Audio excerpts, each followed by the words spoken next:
Tapi terus undang-undang ini jadi banyak diprotes sama kulit putih di sana karena dianggap undang-undang ini tuh rasis dan mendiskriminasi orang-orang kulit putih di Afrika Selatan. Against all odds, they have clung doggedly to the portion of Africa they claim as their own. Mereka yang pendatang, tapi terus mereka yang menguasai dan mereka juga yang ngatur-ngatur bikin pemisahan. Gue mau ngomongin Afrika Selatan. Belum pernah kan ya? Sebenarnya ada beberapa nih yang pernah nanya ke gue. Bang, kenapa di Afrika Selatan orang kulit putihnya banyak banget? Dan emang iya sih, bahkan kalau kita bandingin sama negara-negara Afrika lain, Afrika Selatan tuh bisa dibilang punya populasi orang kulit putih terbanyak di Afrika loh. Bahkan dulu sempat ada aturan yang ngebikin orang asli sana yang kulit hitam itu justru jadi masyarakat kasta kedua di sana. Kalah mereka sama pendatang dari Eropanya. Tapi gimana ceritanya ya sampai populasi orang kulit putih di sana tuh bisa banyak banget dan bertahan sampai sekarang.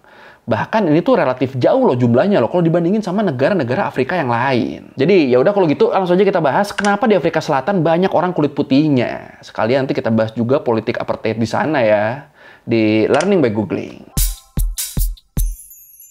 Oke, buat yang mungkin belum tahu, ternyata Afrika Selatan ini adalah salah satu negara yang paling kaya di benua Afrika. Kalau menurut World Population Review disebut GDP Afrika Selatan tuh jadi yang paling besar kedua di Afrika. Tapi sayangnya karena sisa-sisa kolonialisme selama berabad-abad, kebanyakan orang kaya di Afrika tuh ya malah orang-orang kulit putihnya. Dan karena populasi orang kulit putih di negara ini bisa dibilang cukup banyak, jadinya ya mereka sering ngakunya orang Afrika Selatan juga. Padahal ya kayak yang kita tahu, orang asli Afrika kan pasti kulit hitam ya. Tapi yang kulit putih di sana, saking udah nyamannya, saking udah mengakarnya, mereka ikutan deh tuh jadi orang Afrika Selatan juga. The Voortrekker Monument dominates one of the hills in the South African capital, Pretoria. It was built to commemorate the movement of the Afrikaner people into the interior of the country. Kalau menurut Profesor Deborah Possel, direktur pendiri dari Institute for the Humanities in Africa di University of Cape Town, dia bilang kalau populasi kulit putih di Afrika Selatan tuh emang jadi yang paling banyak dibanding negara-negara lain di benua itu. Orang-orang kulit putih Afrika Selatan ini biasa disebutnya Afrikaner, yang bisa dibilang mereka ini udah jadi kelompok etnis atau golongan sendiri lah di sana. Dan kenapa bisa sampai begini? Soalnya kayak yang gue bilang tadi, mereka ini udah nyatu banget sama kultur, sosial, politik, bahkan sampai sejarahnya Afrika Selatan. Kalau menurut The World Factbook disebut di tahun 2021, 7,8% populasi Afrika Selatan tuh adalah orang-orang kulit putih. 7,8%-nya tuh Afrikaner. Kenapa bisa sebanyak itu? Menurut South African History Online disebut, kalau asal-usul para Afrikaner ini kita telusurin, itu tuh bakal berakhir di pertengahan abad ke-17. Dan kalau lu ingat, di sekitaran abad segitu kan waktu itu kan VOC, perusahaan dagang dari Belanda, mereka nih lagi mau pergi ke Asia ya. Terutama ke wilayah yang sekarang jadi Indonesia. Nah, buat nyampe ke Asia, jalur lautnya tuh harus muterin Afrika dulu dan ngelewatin Afrika Selatan. Terus, karena Afrika Selatan ini mulai sering dilewatin, di tahun 1649, Direktur VOC setuju buat ngebangun pelabuhan di Tanjung Harapan di Afrika Selatan. Buat kapal-kapal mereka istirahat. Ya, kan abis ngelihat laut terus, awak-awak kapalnya juga pasti kan butuh istirahat sama refreshing kan. Nah, niatnya di pelabuhan Tanjung Harapan yang mau dibangun inilah yang bakal jadi tempat mereka nge-refresh diri. Udah kebayang tuh enaknya istirahat di sana. Ditambah lagi waktu itu sayur sama buah-buahan di Afrika Selatan tuh kan melimpah banget kan.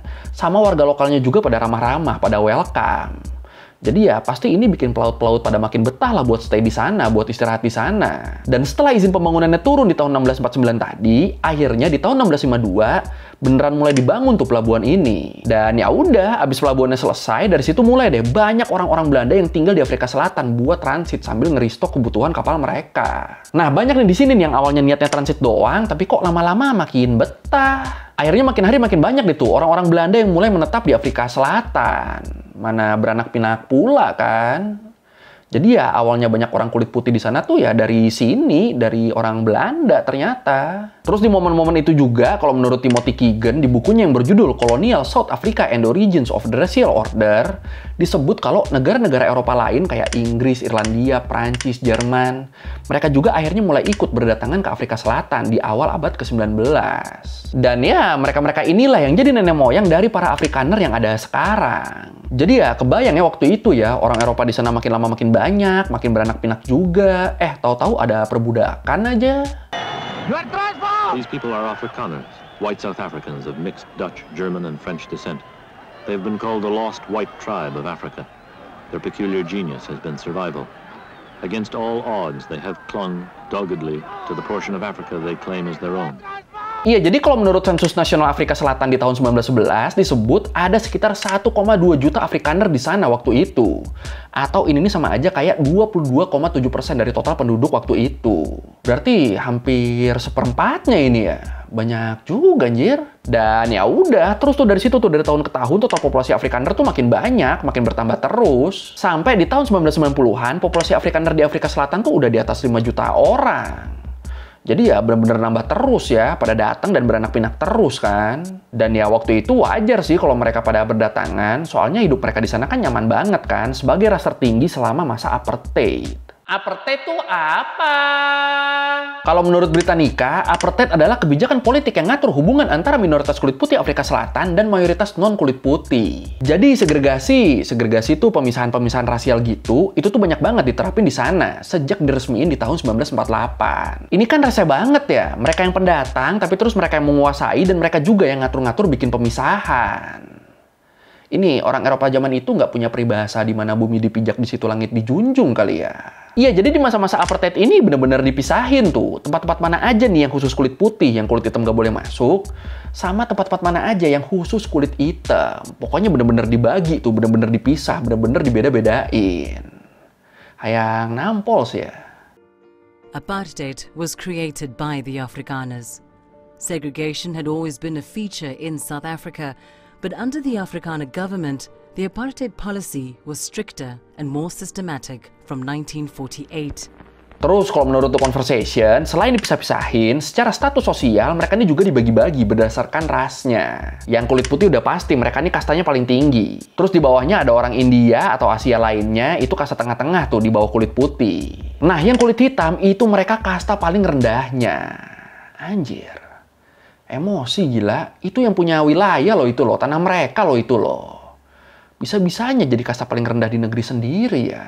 Dan sebagai kaum dengan kasta paling rendah, orang-orang kulit hitam Afrika waktu itu tuh bener-bener dibatasin banget aksesnya ke apapun. Ke pendidikan dibatasin, ke keterampilan dibatasin, pokoknya apapun yang bisa berguna buat kehidupan dan masa depan mereka, itu aksesnya pasti dibatasin. Makanya orang-orang pintar dan terampil di sana waktu itu kebanyakan yang kulit putih kan, kebanyakan yang Afrikaner. Terus ditambah lagi, kerjaan buat kulit hitam juga terbatas banget kan, jadinya warga kulit hitam di sana tuh banyak yang nganggur dan miskin. Pokoknya waktu itu tanah-tanah, kerjaan bagus, pemerintahan, semuanya tuh dikuasain sama Afrikaner. Ini ngaco banget, jir, kelakuan gila. Ini emang kelakuannya nggak ada yang ngecam? Ya ada, yang ngecam ada. Kebijakan ini udah jelas ditentang abis-abisan sama PBB dan dunia internasional. Apalagi waktu itu kolonialisme tuh kan udah dihapuskan ya, penjajahan tuh udah dilarang. Tapi Afrika Selatan, mereka malah ngebikin kebijakan apartheid yang rasis dan diskriminatif abis. Ya gimana ya, dilihat dari sudut pandang manapun, kalau yang menguasai negaranya orang asing dan pribuminya malah tertindas begini, itu kan sama aja kayak penjajahan kan? Jadi ya harusnya emang ditindak sama dunia internasional sih ini sih. Tapi waktu banyak dikecam sama dunia internasional begini, dari pihak pemerintah Afrikaner tuh waktu itu pembelaannya mereka tuh bilang, coba kalian pahami agar mengerti maksud dari sistem kami ini. Ini bacot ya, padahal dilihat dari manapun udah jelas-jelas salah ini. Masih aja ngebela diri. Dan gilanya lagi, kalau menurut jurnal yang dirilis di PubMed, disebut kalau kebijakan apartheid ini tuh nggak nganggap orang kulit hitam sebagai penduduk Afrika Selatan loh. Jadi orang-orang kulit hitam tuh cuma dianggap sebagai homelander aja, cuma dianggap sebagai orang asli aja, tapi bukan penduduk Afrika Selatan yang resmi. Jadi kasarnya tuh kayak, oh iya lu penduduk asli sini, tapi lu nggak resmi ya, lu nggak punya KTP ya, lu cuma ya lahir di sini aja, dari awal di sini aja, tapi tetap nggak resmi. Ini kan kacau ya. Dan waktu itu, kalau semua rencana pembagian wilayah politik apartheid dijalanin, hampir 90% wilayah Afrika Selatan tuh bakal jadi punyanya Afrikaners. Sementara yang 10%-nya itu dibagi-bagi tuh. Antara kulit berwarna, antara India, Asia tadi, sama kulit hitam yang sebenarnya mereka nih mayoritas. Tapi terus untungnya setelah Nelson Mandela dibebasin dari pengasingan di tahun 1991, dia abis itu langsung tuh mimpin kulit hitam Afrika Selatan buat ngelawan rezim apartheid ini. Sampai akhirnya di tahun 1994, Mandela berhasil naik jadi presiden kulit hitam pertama di Afrika Selatan. Dan di situ dia juga langsung tuh ngapusin politik apartheid di sana setelah hampir 50 tahun diberlakukan. Ini berarti berakhirnya tuh belum terlalu lama ya.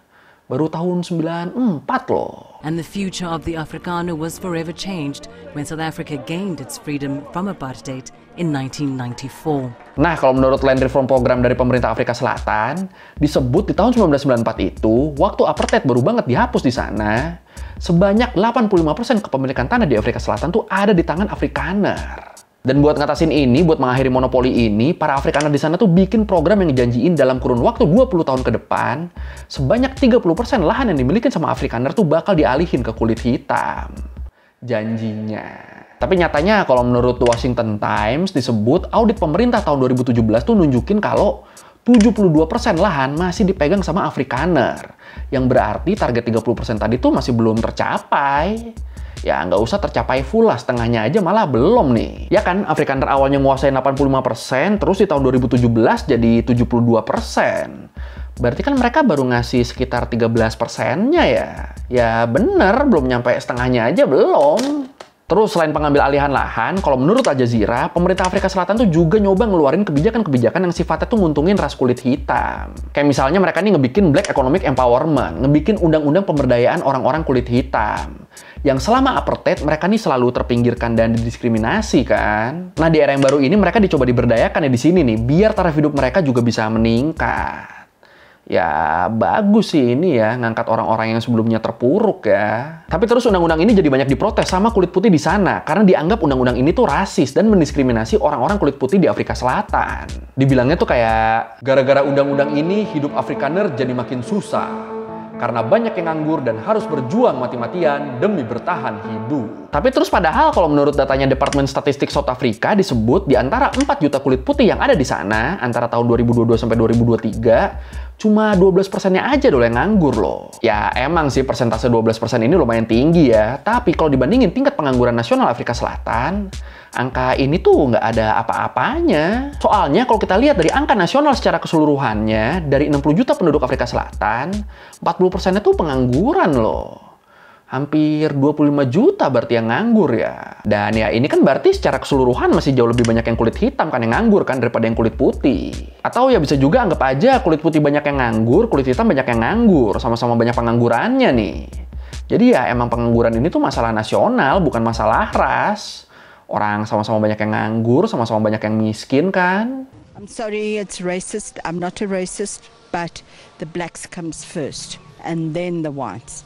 And even highly qualified whites don't even get a position in South Africa. Bahkan kalau menurut TFI Global News disebut di Afrika Selatan tuh ada slum area yang isinya orang-orang kulit putih doang. Jadi ya buat sekarang ternyata nggak semua kulit putih di Afrika Selatan tuh hidup enak ya. Udah nggak kayak dulu lagi, udah nggak kayak waktu mereka ada di kasta tertinggi lagi. Tapi ya tetap walaupun gitu, walaupun politik apartheid udah dihapus, tapi tetap nih sampai sekarang pun kebanyakan buat tempat tinggalnya tuh mereka tuh masih dipisah-pisah antara kulit hitam sama Afrikaner. Dan tetap di sini walaupun ada yang miskinnya, tapi kebanyakan kulit putih itu tinggalnya di perumahan elit yang bagus dan nyaman gitu.